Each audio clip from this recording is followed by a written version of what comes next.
Yeah, so I was talking to one of my clients today, and we were talking about accountability. And I know that sometimes people throw that word at us, and they're not throwing it at us.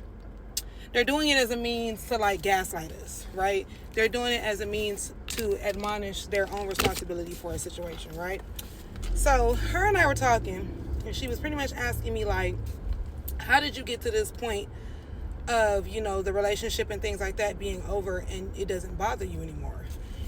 And I told her, I said, one of the things that I had to do was I had to hold myself accountable for the parts that I played and apologize to myself for those parts.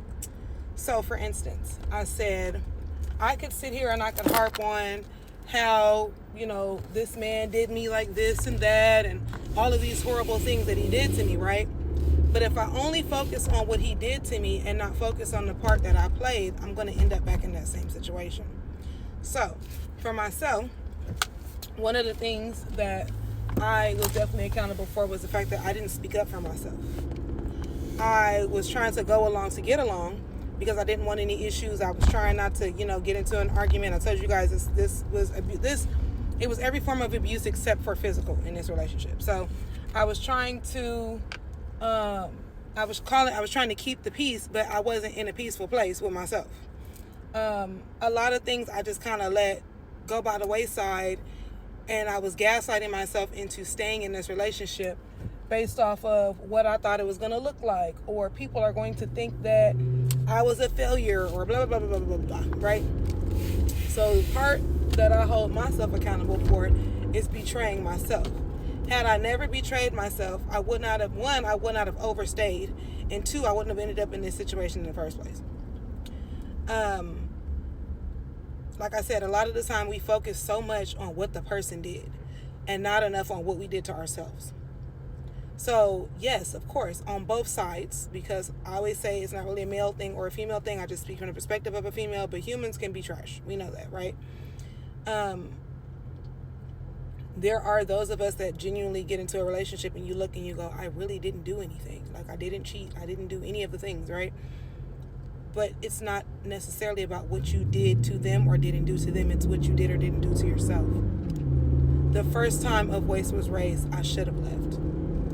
The first time someone made an aggressive gesture at me, I should have left. The first time, I always tell myself in the back of my mind, it's something that I always recite to myself.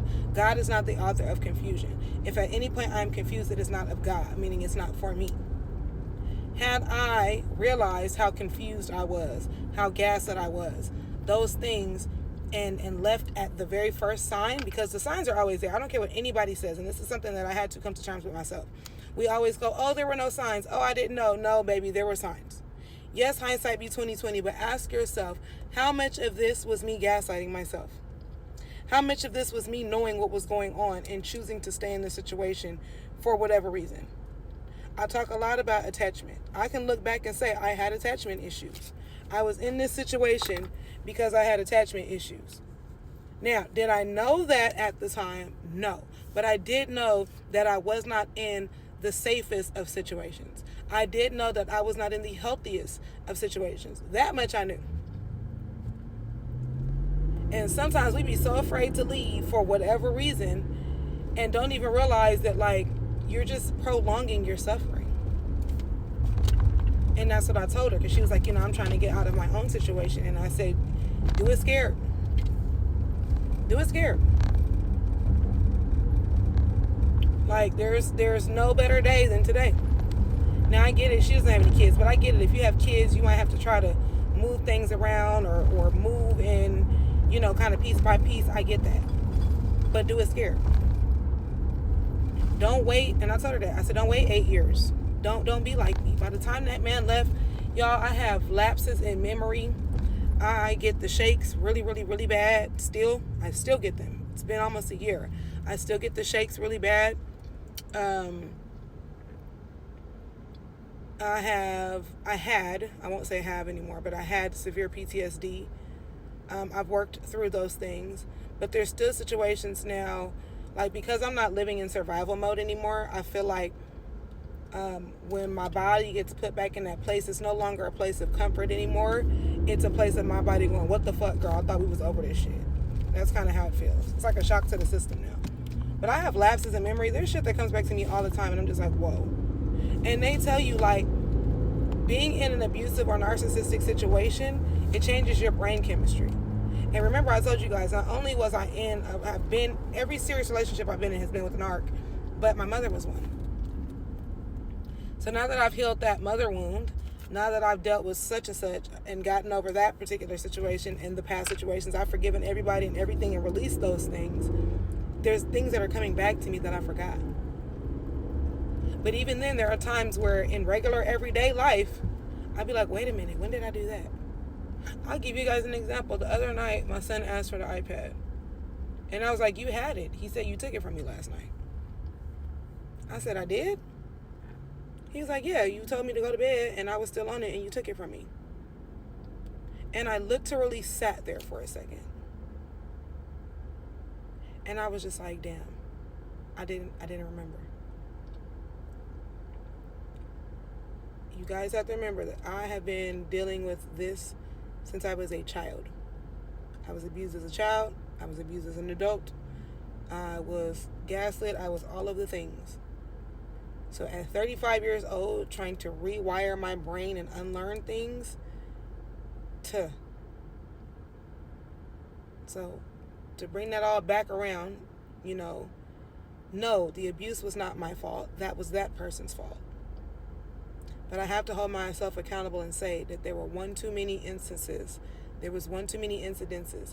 There were so many freaking red flags and signs in the very beginning. And if I had a little bit more courage and a little bit more love for myself, I would have left that situation the minute I saw it. I talked to somebody else recently that dealt with him in the past. And she was telling me the things that she had noticed. Here's the wild part. Her and I was talking, and she was like, yeah, I went through this, I went through that, I dealt with this, I dealt with that. And she was like, and I feel like if I didn't leave him alone, that I would have been in this situation or that situation. I would have been here or I would have been there.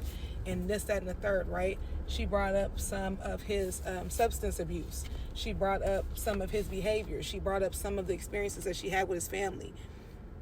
And the wild part to me was I was able to, by my experiences, show her what would have happened to her had she stayed. And it's really sad when you think about it, because she's like, oh my God, I'm so sorry that you went through that. And I said, like, a narc is going to be a narc. But I'm so grateful to be in a place now where I can say that I genuinely, truly love myself as well as I trust myself. I used to be so afraid to even meet new people because I was like, what if my judge of character is off? Look at all these people that have been in my life that haven't been safe to me, right? Now I'm in a place where if something doesn't feel right, I leave you alone. I don't need an explanation. I don't need to wait and see. I don't need to figure it out. I don't need to none of that shit. If the minute that my starts doing this and my hands start shaking, like it literally be looking like I'm having a seizure. The minute that my body does that, and literally what will happen is before I even get the shakes that bad, I'll get tremors. Like my hand will start trembling before the rest of my body does, and I'll be like, you know what? This is not for me. I don't need to wait and see anymore. That's the difference. So I said that to say that look at you, look at what you've allowed, figure out why you've allowed those things, read some books, go to therapy, do the work. The longer that you focus on what they did to you, the longer that you focus on how horrible of a person they are, you're just going to run into it.